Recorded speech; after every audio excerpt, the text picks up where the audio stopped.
Welcome back to the I Just Love Footy YouTube channel. Today we're going to get stuck into last night's practice match between Collingwood and Richmond. The game ended up falling 76-46 in Collingwood's favour. As far as the story of the game, we saw Richmond in the first quarter pretty much for the most part dominate it from start to finish. However, they weren't able to capitalise from their scoring shots.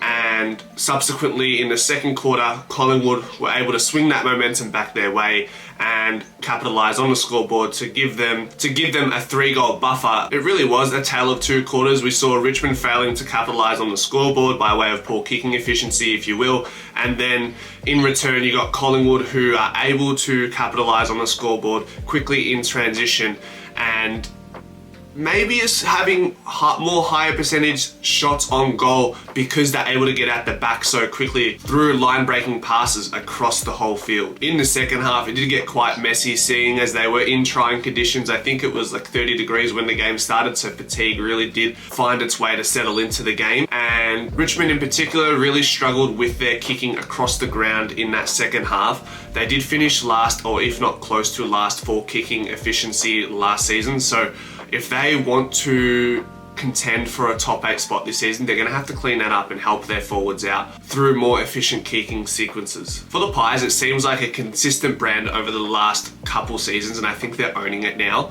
And that is essentially just pushing down on the throttle for a good quarter and a half and showing the league what their very best is like and that no one else can compete with it.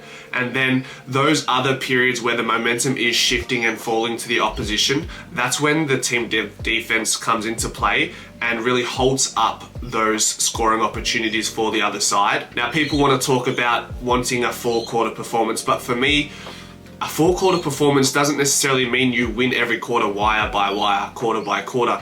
It means when you score well, and when your back's up against the wall, you do that. You do that with a sense of standard and responsibility and hold up.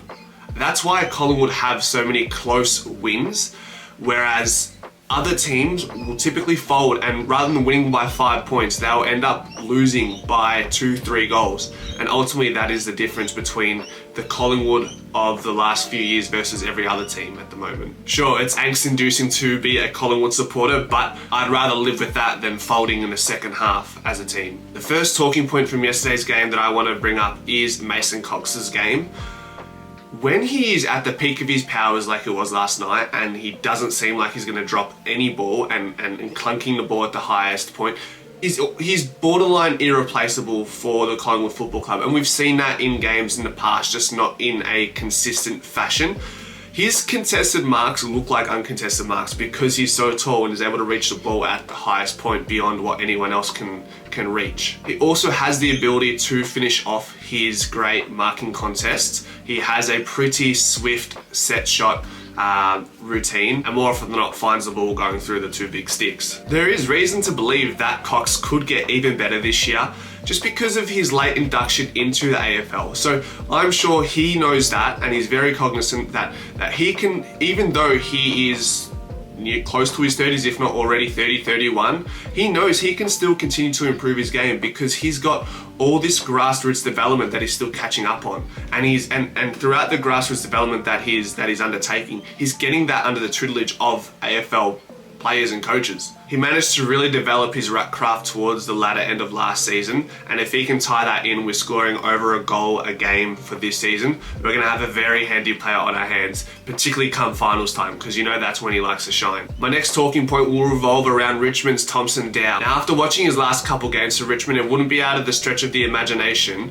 for him to be the heir apparent at Richmond. He's a contested beast. He's got quick hands when he's in the contest, similar to the likes of Mitchell, Neil, Treloar at his prime. And because it's within a spur of the moment, sometimes you don't realize the impact he's having on the game because he gets the hands out so quick. People don't tend to keep an eye on that unless you make an emphasis to keep a tab on those sort of players in those positions. He's willing to put himself in positions that other players wouldn't typically put themselves in, especially in a practice game. He finished with 20 disposals a goal, 5 clearances, 12 contested possessions, which if he was to average out for the season, he'd be in the top 24 contested possessions average per game. I think he could be a real bolter for Richmond this season and may find himself in a new tier by the time their season ends. The next talking point is Richmond's forward line, particularly Noah Bolter and the need of having Tom Lynch back in that side. Now, Noah Bolter was outstanding against Melbourne, kicking 3 goals and imposing himself all around the grounds. However, we did see some inconsistencies. Granted, the kicking service wasn't great. He wasn't able to impose himself like he did against Melbourne.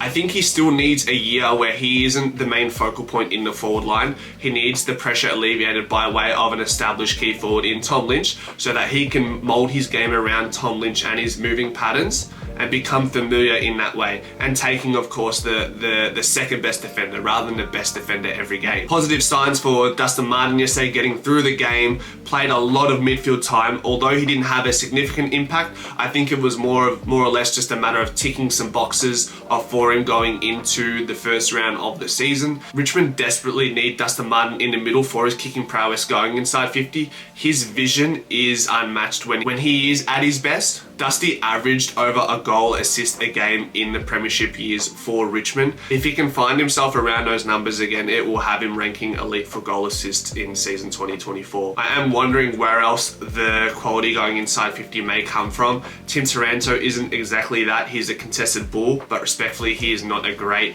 kick of the ball. Liam Baker, maybe. Thompson Dow, we've seen he's more of a contested ball. So I'm interested to see where the quality going inside 50 is going to come from outside of the likes of Dustin Martin. I sound like a bit of a broken record when I bring up the likes of Patrick Lipinski. 23 disposals, 2 goals, a goal assist, gliding across the ground, finding himself in nice pockets in the forward line to make himself available. You can tell he's running with a new stream of confidence, which is great because he was half the man he was in 2023 relative to 2022. I dare say, depending on his midfield forward split, he could challenge for an All-Australian position, maybe on the wing or on a half-forward flank. I know I'm going a bit early on that, but I definitely see a ceiling for Paddy Lipinski, and that ceiling is potential All-Australian honours at some point in the next few years. I want to give a quick shout out to the Collingwood defence. Quaynor was amazing. He was very intentional this game. He took daring kicks. He had high energy. He wanted to win every ground ball. He made every contest in the air a fair one between his opposition. He ended up finishing with 23 disposals and 6 intercept possessions. Ollie Markov had a great run off the back, had 10 intercept possessions and 19 disposals. Will Hoskin-Elliott, I have to bring him up because typically I don't and not many people do, as he is a quiet achiever for Collingwood. He had 24 disposals, took great marks in the back line under the pump, so I'm really happy to see how he performed yesterday. Darcy Moore and Billy Frampton did a really good job in limiting the impact that Bolter and Kazitzi could have in the game. Considering how well they played last week against Melbourne, I'm sure they would have come in, the Richmond forward line would have come in with some great confidence that they could do a job against the Collingwood defence, but that wasn't the case, so credit to Billy and Darcy Moore. John Noble took a step up from the North Melbourne game and played really well yesterday. For the most part, I really love what John Noble brings to the game. However, I remember in the 2022 final series, he wasn't really clean with the ball under the pump within the finals intensity, and I think ultimately Fly had to consider, one, is John Noble using the ball to the level that is needed in a finals intensity? And two, if he isn't, well then he's an undersized defender. So do we have someone of the caliber that can run and gun and defensively do a job? And that is Markov. Ollie Markov's nearly 6'2" and is the fastest player in the team. When you weigh that up, you can see, yes, Noble was stiff, but rationally speaking, Markov does seem like the better long-term investment compared to John Noble. And we do see John Noble on the wing from time to time. So let's see where he finds himself at the end of the year. Love what he does, but ultimately, the Pies need the best 22, and I don't know if Noble finds himself in the best 22 by the time the season ends. Finn McRae, Riff McInnes, and Charlie Dean all came on and did really well, respectively, in their own roles. McInnes kicked the goal. A lot of his goals, I think, this season will come from leading marks. He has the fastest 20-metre sprint from his draft combine, so he's really quick off the mark, and I think that's going to be his one wood this season. Philae McRae impressed again, so Does he get a starting position? I don't know. Maybe as a substitute to start. We'll see where he finds himself in the opening round. And Charlie Dean battled well against the likes of Noah Bolton and Kaczynski while he was on. The last matchup I want to talk about was Darcy Cameron versus Naismith. I think they both had good moments throughout the game. Naismith was surprisingly really good below the knees. He ended up with 13 disposals and just really battled all around the ground. He also nearly kicked a great goal from the boundary. So really promising to see them bolster their ruck stocks with Naismith to contest with Nankervis this season. Darcy Cameron certainly didn't lower his colours, played really well around the ground, took some great marks as well. So really, I think the ruck contest between them two, they broke even, but it was interesting to observe throughout the game as I thought they both had some really good moments. Best on ground by far and away last night was Jordan De Goey. He amassed 22 disposals, 9 clearances, 7 inside 50s, 12 contested possessions, and 7 score involvements to go with a goal as well. All the while, he only had 69% time on ground. He was beautiful in the link-up plays, found himself in nice pockets around the 50-metre arc, which I've mentioned before that he has an inkling and a way and a nous to find himself in those pockets to get those easy short kicks for those longer set shots, which is more capable of finishing and finding his range. Goey is a big-time player, so this is not something we see from him every single game, and at times he's comfortable to take a step back and not be the player who is just collecting free disposals.